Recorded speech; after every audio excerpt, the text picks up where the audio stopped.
So stay where you are. Do not break the stillness of this moment. For this is a time of mystery. A time when imagination is free and moves forward swiftly, silently. This is the Haunting Hour.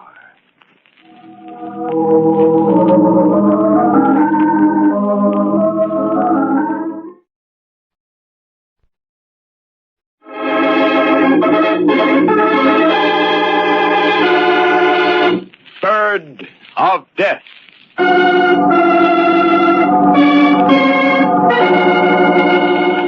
This is the story of a man named Spear, of a bird, a kind of carrion crow, and of a student of birds named Victor.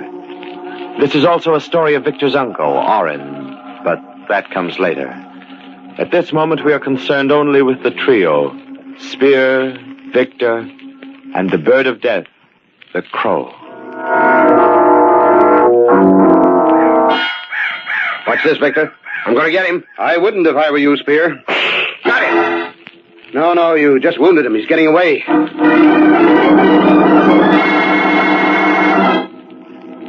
Why did you object to my shooting that bird?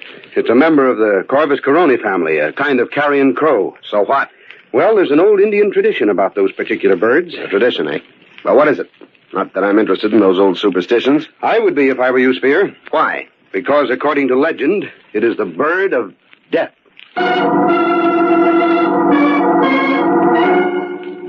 This is also the story of Victor's uncle, Orin, a man with a different kind of interest in birds, an interest that often took him and Spear to a certain marsh. Are those all the decoys we brought with us, Spear? Yes, sir. Then roll over to the blind. Never can tell when a flight of ducks will come along. Yes, sir. There's that old fishing weir. It's a pity it isn't used anymore. I hate to see anything wasted. Yes, sir. Just a lot of stakes driven into the marsh. A fish trap. They bait it, the fish get in, and they're caught.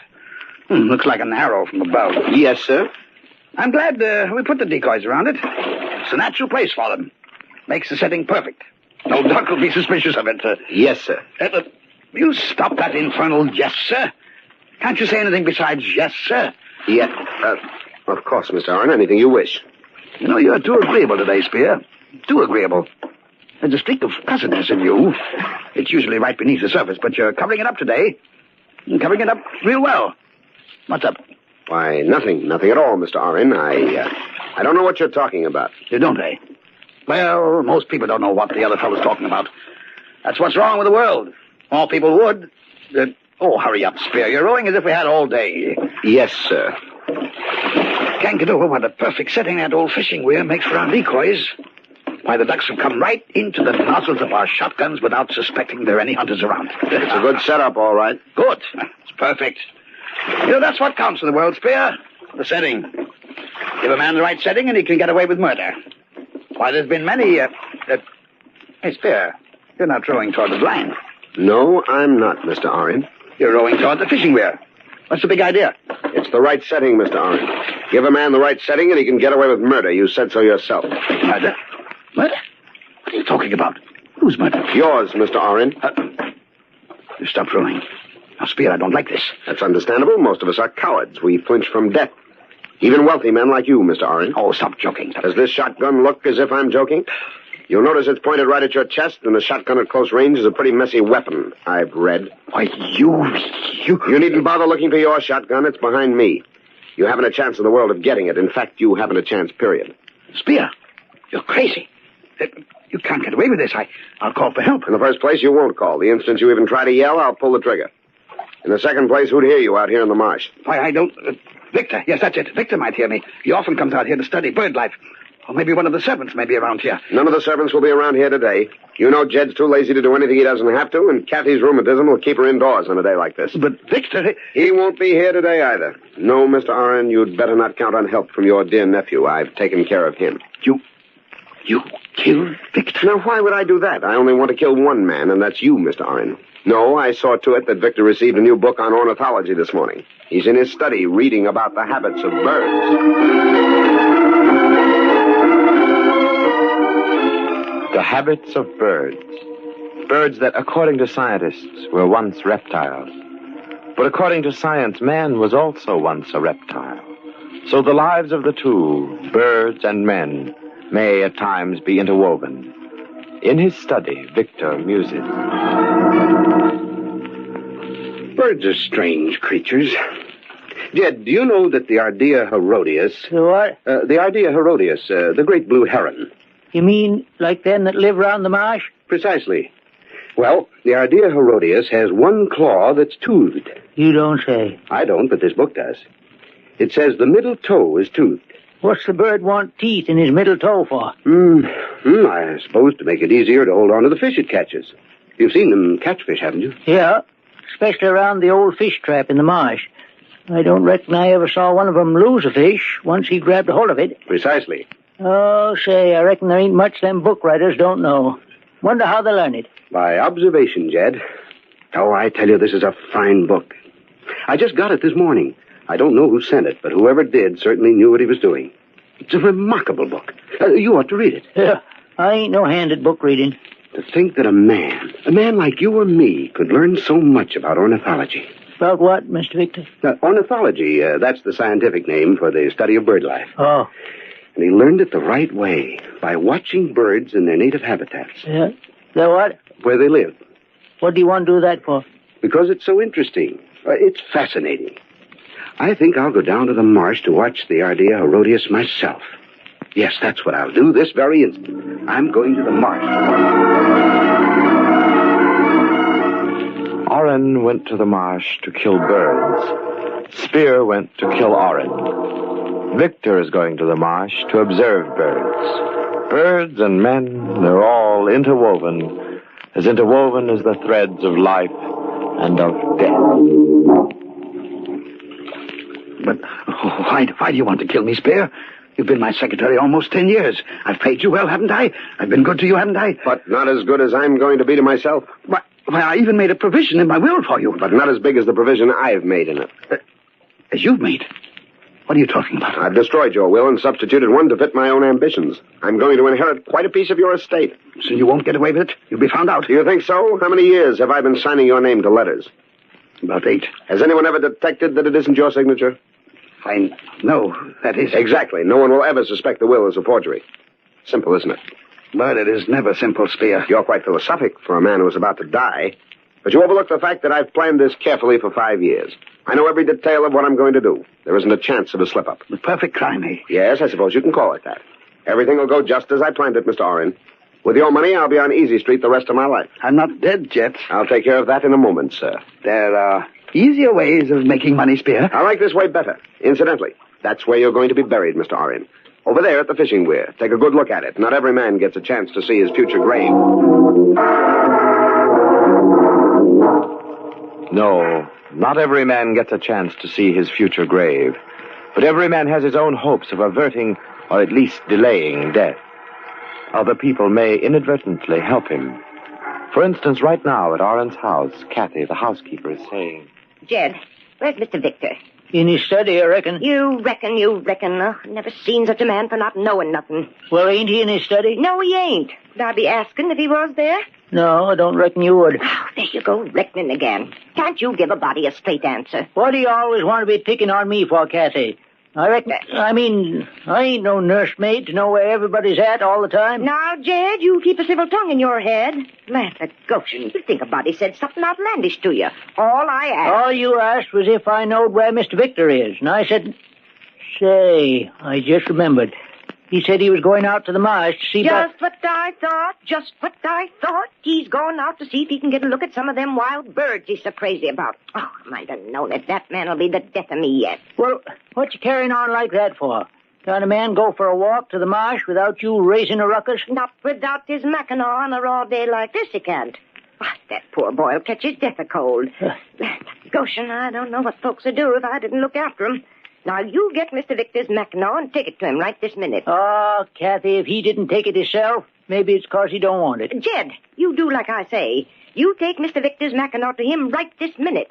If he had my rheumatism, he'd know better than leaving it behind. But how am I going to know where he's at? You just said yourself he was going to the marsh. Well, you go there, too. Keep looking till you find him. Oh, all right. Don't get het up about it.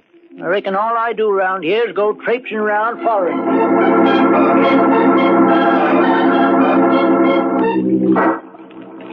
Have you had a good look at your future grave, Mr. Orin? You're going to be in it soon. I'm going to kill you with your own shotgun. It'll be the culmination of 5 years of careful planning. Oh, you ungrateful wretch. I ought to... You ought to keep quiet and listen to me. And don't make any suspicious moves. I've got an itchy trigger finger, and I don't want anything to happen to you until I'm absolutely ready. Spear, I'm telling you again. You're telling me again that I can't get away with it. Well, you're wrong, Mr. Orin. You're not dealing with stocks and bonds now. You're dealing with human life. Your life. All right, Spear. You win. I'll make a deal with you. What kind of a deal? I'll pay you as much money as you want, if only you won't kill me. Do you understand what I'm saying? I'll make you rich. You'll double-cross me, that's what you'll do. No, honestly. Honestly, that's a laugh. What an awful sap you must think I am. Well, you turn me over to the police so fast it would make my head swim. But it's your head that's going to swim underwater. No, Spear, please. I'm going to shoot you, then I'm going to tie you to the bottom of one of the stakes of the fishing weir. You'll be fastened so securely, you'll be there forever.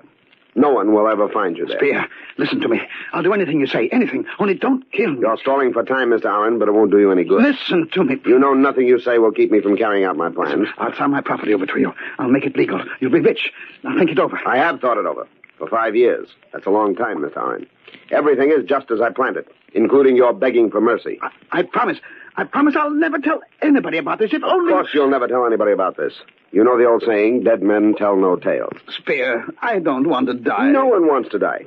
And no one wants to lie at the bottom of a marsh tied to a fish trap. It isn't much of a monument, especially for a rich man like you, Mr. Orin. But it's going to be yours. For eternity. Please. Your proposition, if I let you live. I'll do anything you want, Spear. Anything you want. I'll give you everything I've got. Now, you'll never regret it. Believe me, you won't. You're right. I'll never regret it. And by it, I mean this.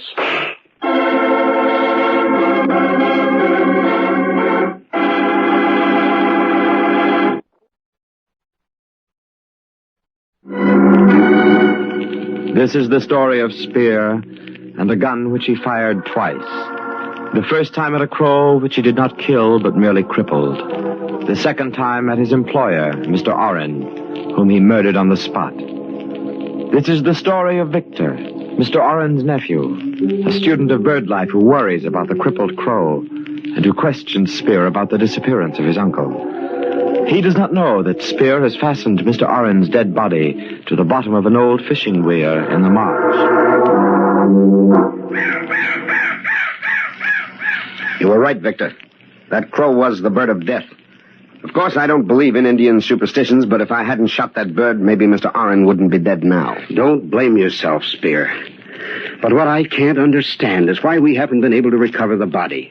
That crew of men has been searching around the center of the marsh with grappling hooks all day now. Maybe the body is caught on a shrub or something at the bottom. Yes, could be. If that's the case, I'll ask them to use dynamite. Dynamite? I hadn't thought of that. Are you sure you pointed out the exact spot where the accident happened? I'm positive. Then there's nothing to do but use dynamite.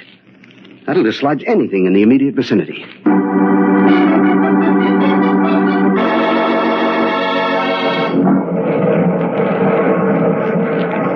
Been using dynamite and still no sign of Uncle's body. I'm just as sorry about that as you are, but as I said before, it's probably wedged between some shrubs or rocks down at the bottom.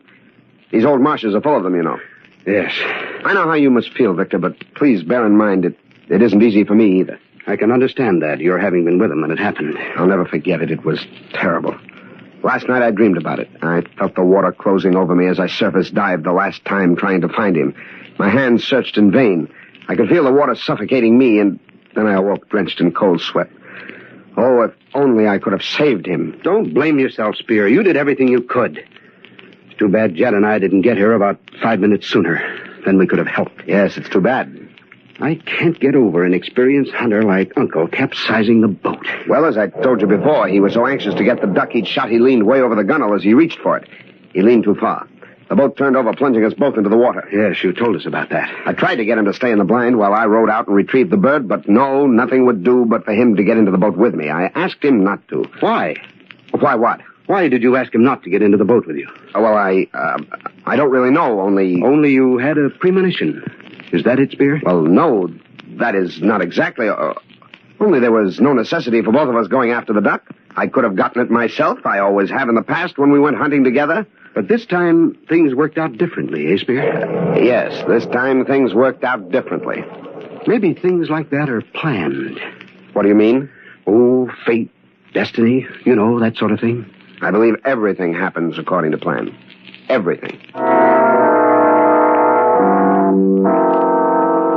Who will gainsay that everything does happen according to plan? But whose plan? And what is the plan?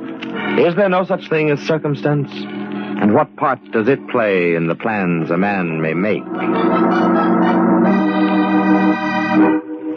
And they haven't found the body yet? Nary a sign of it, Kathy. Nary a sign. Oh, poor Mr. Orin, not getting a decent burial. It ain't right, him being down the bottom of the marsh like that. I tell you, Jed, it ain't right. No, reckon ain't nobody gonna argue with you about that. But a day's dynamiting ain't done no good. Ain't much more that can be done. You mean they'll leave him down there? I reckon so. What else can they do? Well, I don't rightly know, but seems like they oughtn't to give up till they find poor Mr. Orin's body. Maybe they ain't never going to find it. Why? Maybe it just wasn't meant to be found. Oh, Jed, you don't make no sense. No, lots of things don't make no sense if you ask me. Things like what?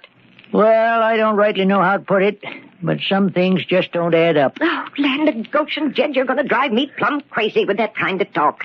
What things don't add up? Well, it's like this, Kathy. You recollect you sent me out to the marsh to find Mr. Victor and give him his Mackinaw? Of course I recollect. Well, I done like you told me to. I found him moseying along toward the marsh, reading one of them books that he got the very day of Mr. Orin's accident. I know all about that. Yeah, but here's what you don't know. He asked me to go to the marsh with him. He wanted to show me something about about blue heron. And so I went with him. I know all about that, too. What of it? Hold your horses, will you? I'm coming to that. We heard a shot from the marsh, along about the fishing weir, I'd say. And a few minutes later, when we got there was Mr. Spear dripping water and climbing out of the marsh with his story about how Mr. Orin was drowned. Well, what don't add up with that? It's exactly what Mr. Spear's been telling about the accident. Yeah, but according to his story, Mr. Orin, he shot a duck from where they was hiding in the blind. The duck fell in the middle of the marsh, and he and Mr. Spear, they got in the boat and rowed out to get the dead bird. That's right. Mr. Orin leans out to pick the duck out of the water, and the boat turns over, drowning him, even though Mr. Spear, according to his story, done everything he could to save Mr. Orin. Now, appears to me that was a mighty short time for all that to happen.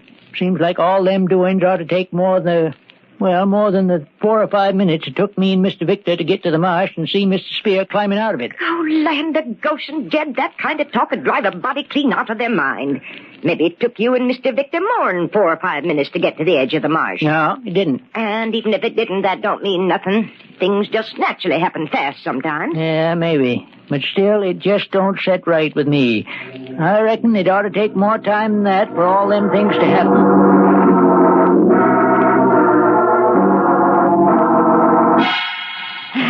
So they stopped dynamiting her. Yeah, Kathy, Mr. Victor finally gave it up. Said there was no use keeping it up forever. Oh, that means poor Mr. Orin will be down there at the bottom of the marsh till doomsday. I reckon so. I still say the whole thing don't add up just right. Oh, now don't start that again, Jed. I say, Buddy just can't stand being around you when you carry on with such crazy talk. I just can't help feeling Oh, that... land of Goshen.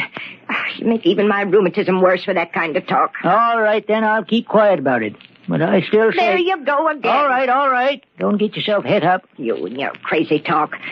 You haven't told Mr. Victor any of it, have you? No. Well, don't. He's got enough on his mind right now as is. I won't say nary word about it to him. Promise? Yes, I promise. That's better. By the way, where is Mr. Victor now? I reckon he and Mr. Spears over at the lawyer's for the reading of the will. Looks like they could have waited a spell before they went into that. Mr. Spears said they might as well get over with. Guess he's right. Oh, I get all fussed up inside thinking of poor Mr. Orin resting down the butt. Jed, where you going? I think I'll just mosey on over to the marsh for a spell. I just can't get it through my head why the whole thing don't add up.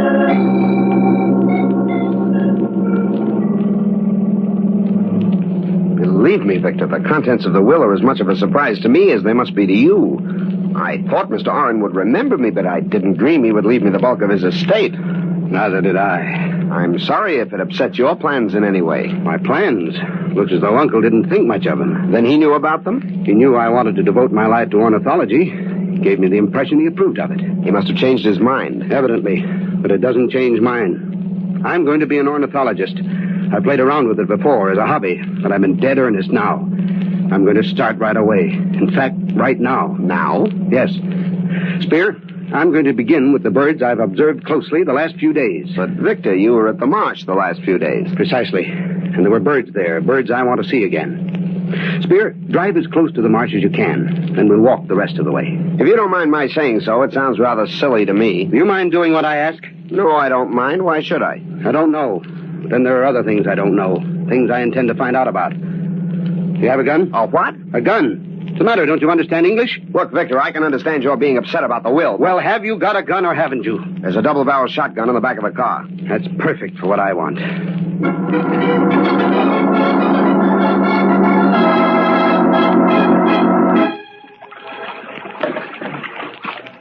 Now, row out to the middle of the marsh, where the accident happened. Very well, if that's what you want, but it seems rather That's silly. what I want. Okay.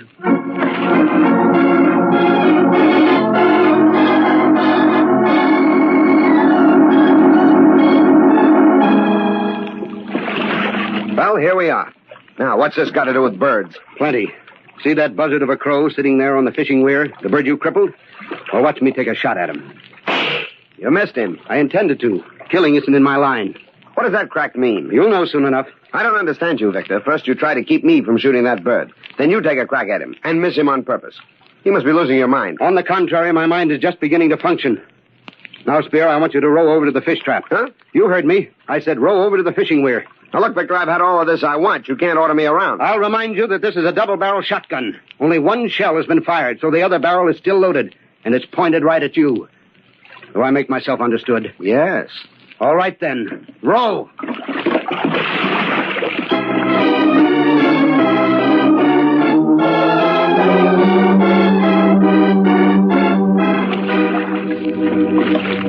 Edge the boat over a little, Spear. Right against the stake that crow is sitting on. Why, it's back. Yes, it's back. Back on the same stake it's been sitting on for 3 days now. It just sits there and stares hungrily straight down into the water. Oh, what of it? That bird is a scavenger, Spear. It isn't here to catch fish like the other birds. It's only interested in carrion. All right, so it's interested in carrion. What's that to me? You're interested in carrion too, Spear, but in a different way. You're crazy. You don't know what you're saying. Prove it. Let's investigate that stake, the one the bird was perched on. No. No, let's go back to the house. You're afraid because my uncle's corpse is at the other end of it, Spear. No, of course not. It's because... Well, you give me that... No. I've got the gun. All right, your uncle's down there at the bottom of the fish trap. I killed him just as I'm going to kill you right... I got him just in time, Mr. Victor. I heard what he said. I was there in the duck blind. I'm sure glad I had my rifle with me. I told him that Corvus Coroni was the bird of death.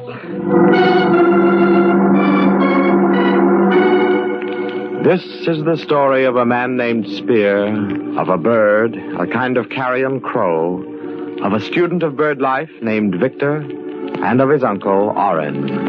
A story of birds and men interwoven as the threads of life and death.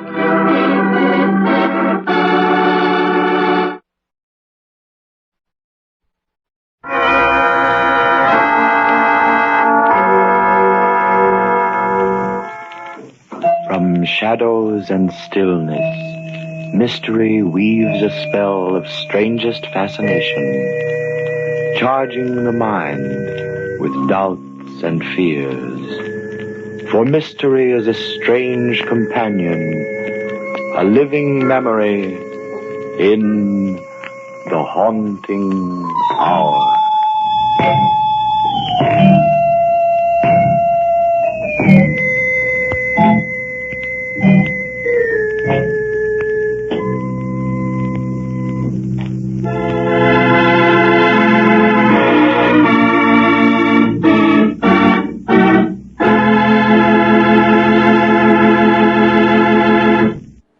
Would you like a shout out? Leave a comment in the section below. Tell me who you want to shout out to, who you want to shout out from, and we'll get it up here for you. Hey, we want to say thanks for tuning in. Please like and subscribe so you don't miss any. You got a lot more of these up there. Go check them out under the playlist. Leave us a comment. Tell us what you want to see, what you think, and we'll see you next time.